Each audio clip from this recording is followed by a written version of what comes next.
She laughed when she said it. Right there, before the judge, in front of our friends, my family, and hers. He's a liar. A cheater. She paused, just long enough for the silence to settle like dust in a forgotten room. I want the house, the cars, the account. Then she turned and looked straight through me. And full custody. I didn't move. Didn't flinch. Just reached into the briefcase beside me. Slow, deliberate, and pulled out a single sheet of paper. I unfolded it, walked it forward, and placed it gently in front of the judge. He read it. His brow furrowed. Then his eyes widened. She saw the shift in his expression. That was when her smile finally died. 6 months earlier, I still thought I had a wife, not a stranger sleeping beside me, not a woman rehearsing betrayal in the mirror. She had grown distant, cold. Conversations had become purely transactional. Her touch disappeared. Her phone never left her hand.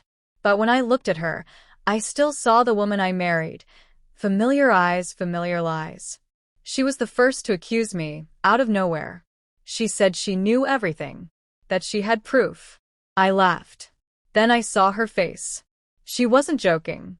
And in that moment, something dark and undeniable settled in my gut. This wasn't an argument. This wasn't about a mistake. This was a setup. She was crafting the narrative, casting me as the villain before she even wrote the crime. Laying the groundwork, planting false seeds. All she needed was for me to react. But I didn't.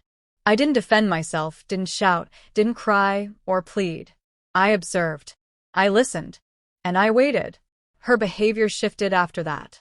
She became less guarded, more confident. She believed she'd already won, that I'd crumble. Instead, I began documenting. Bank transfers under a business, name I'd never heard of. Private logins. A burner phone she carelessly forgot to log out of. Photos. Messages. Dates that didn't match. Locations that didn't make sense.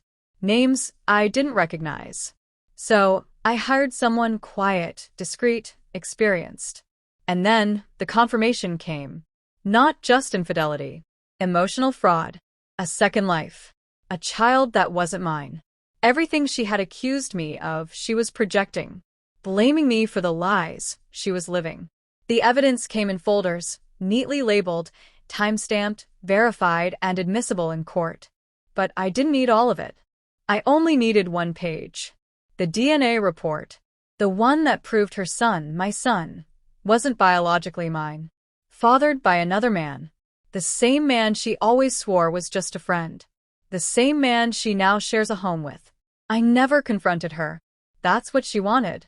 She needed me to lose control, to lash out so she could frame me as unstable. So I played my role. Calm. Detached. Reasonable. I didn't even tell my lawyer. He didn't need to know. Only the judge did. So when she took the stand and launched into her rehearsed fury, I stepped forward and placed the truth between us. The judge read the document twice. Once to understand. Once because he couldn't believe it. Her face cracked, not all at once, but in slow, visible fractures. Then she stopped talking. And that silence was the loudest sound in the courtroom.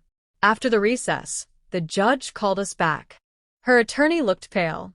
He had read the report too, and realized the ship he was steering had already sunk. The judge didn't raise his voice. He simply asked her one question. Is this true?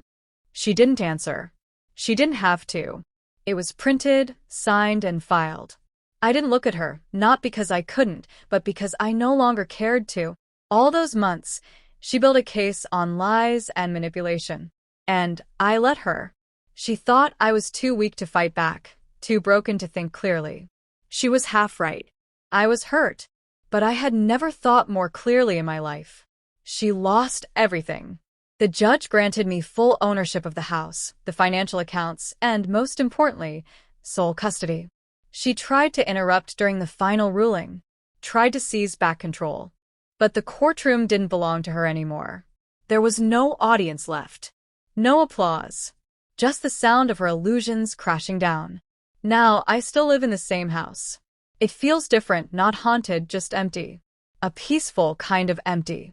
No pretending. No masks. Just silence I can trust. I kept the paper. Had it framed. Not out of spite. Out of remembrance. A reminder of the day she lost everything because of one lie too many. I didn't win. I simply ended it.